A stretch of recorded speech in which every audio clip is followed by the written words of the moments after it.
உடலியல் என்பது உயிரினங்களின் செயல்பாட்டை புரிந்து கொள்வதற்காக அர்ப்பணிக்கப்பட்ட அறிவியல் துறையாகும். இது மருத்துவ அறிவியலுக்கு இன்றியமையாத அடித்தளமாக செயல்படுகிறது. உயிர் வாழ்வதற்கும் செழிப்பதற்கும் உதவும் சிக்கலான வழிமுறைகளை விளக்குகிறது. இந்த அறிவியல் ஒவ்வொரு உயிரியல் செயல்முறையின் பின்னணியில் உள்ள எப்படி மற்றும் ஏன் என்பதை விளக்குகிறது. இது வெறும் கவனிப்புக்கு அப்பால் சென்று உயிரை இயக்கும் செயலில் உள்ள வழிமுறைகளை வெளிக்கொணர்கிறது. அடிப்படை அறிவியல் மற்றும் மருத்துவ நடைமுறைக்கு இடையே ஒரு முக்கியமான பாலத்தை நிறுவுகிறது. உடற்கூறியல் இதயத்தின் அறைகள் மற்றும் வாழ்வுகள் போன்ற உறுப்புகளின் அமைப்பை விவரிக்கும் போது உடலியல் இந்த அமைப்புகள் எவ்வாறு ஒருங்கிணைக்கப்படுகின்றன என்று விளக்குகிறது. இது இதய துடிப்பு உருவாக்கவும் இரத்தத்தை திறம்பட சுற்றவும் தேவையான துல்லியமான செயல்களை விவரிக்கிறது. உடலியல் ஆய்வு படிநிலை கொண்டது. இது ரசாயன மற்றும் மூலக்கூறு மட்டத்தில் தொடங்குகிறது. இங்கு ஒவ்வொரு உயிருள்ள செல்லுக்கும் ஆற்றலை வழங்கும் அத்தியாவசிய செயல்பாடுகளை இயக்க குறிப்பிட்ட அயனிகள் மற்றும் மூலக்கூறுகள் எவ்வாறு தொடர்பு குறிக்கின்றன என்பதை நாம் ஆராய்கிறோம். இந்த மூலக்கூறு செயல்முறைகள் செல் மட்டத்திற்கு விரிவடைகின்றன. தனிப்பட்ட செல் செயல்பாடுகளில் கவனம் செலுத்துகின்றன. பின்னர் ஒத்த செல்களின் குழுக்கள் திசுக்களை உருவாக்குகின்றன. அவை தசைகளின் சுருக்கம் போன்ற கூட்டு பணிகளை செய்ய ஒன்றாக வேலை செய்கின்றன. திசுக்கள் சிறுநீரகங்கள் போன்ற சிக்கலான அமைப்புகளாக ஒழுங்கமைக்கப்படுகின்றன. ஒவ்வொரு உறுப்பும் குறிப்பிட்ட நுட்பமான செயல்முறைகளை செய்கிறது. எடுத்துக்காட்டாக இரத்தத்திலிருந்து கழிவுகளை வடிகட்டும் இன்றியமையாத பணியை சிறுநீரகங்கள் செய்கின்றன.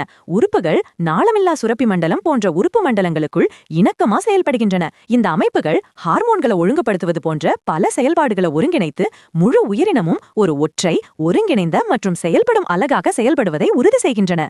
உடலியலின் ஒரு மைய ஒருங்கிணைக்கும் கொள்கை ஹோமியோஸ்டாசிஸ் ஆகும். இது வெளிப்புற உலகம் தொடர்ந்து மாறினாலும் உடலின் நிலையான மற்றும் மாறாத உள்சூழலை பராமரிக்கும் உடலின் துறைமிக திறனாகும். இந்த ஆற்றல் சமநிலை சிக்கலான கட்டுப்பாடு மற்றும் பின்னோட்ட அமைப்புகள் மூலம் நிர்வகிக்கப்படுகிறது. இந்த உள் கண்காணிப்பாளர்கள் உயிர் வாழ்வதற்கும் உகந்த ஆரோக்கியத்திற்கும் தேவையான குறுகிய வரம்புகளுக்குள் உடலை வைத்திருக்க உயிரியல் மாறிகளை தொடர்ந்து சரி செய்கிறார்கள். உதாரணமாக உடல் உள் வெப்பநிலையை ஒழுங்குபடுத்துவதற்கு நடுக்கம் மற்றும் வியர்த்தல் போன்ற வழிமுறைகளை பயன்படுத்துகிறது. வெளிப்புற வெப்பம் அல்லது குளிரை எதிர்க்க இந்த பதில்கள் தானாகவே தோண்டப்படுகின்றன. நமது முக்கிய வெப்பநிலையை நிலையானதாக இருப்பதை உறுதி செய்கிறது. இதேபோல் இன்சுலின் மற்றும் குளுக்கோகன் போன்ற ஹார்மோன்கள் இரத்த குளுக்கோஸ் அளவை நிர்வகிக்கின்றன. நமது சுவாசத்தின் தாளத்திலிருந்து விரைவான நரம்பு சமிக்ஞை வரை ஒவ்வொரு உடலியல் செயல்முறையும் இந்த மென்மையான மற்றும் அத்தியாவசிய உள் சமநிலையை பராமரிக்க பங்களிக்கிறது. ஹோமியோஸ்டாசிஸ் தோல்வியடையும் போது நோய் அல்லது நோயியல் ஏற்படுகிறது. நோயியல் அடிப்படையில் ஒழுங்கற்ற உடலியலாகும். உதாரணமாக உயர் இரத்த அழுத்தம் பொதுவாக ஆரோக்கியமான இரத்த அழுத்த அளவை ஒழுங்குபடுத்தி பராமரிக்கும் சிக்கலான அமைப்புகளில் தோல்வியை குறிக்கிறது. நோயில் கண்டறிவதற்கும் சாதாரண உடலியல் வழிமுறைகளை புரிந்து கொள்வது அவசியம். நோய் அல்லது காயத்தால் சமரசம் செய்யப்படும் போது உடலின் ஹோமியோஸ்டாட்டிக் செயல்பாடுகளை மீட்டெடுக்க அல்லது ஆதரிக்க மருத்துவ தலையீடுகள் குறிப்பாக வடிவமைக்கப்பட்டுள்ளன.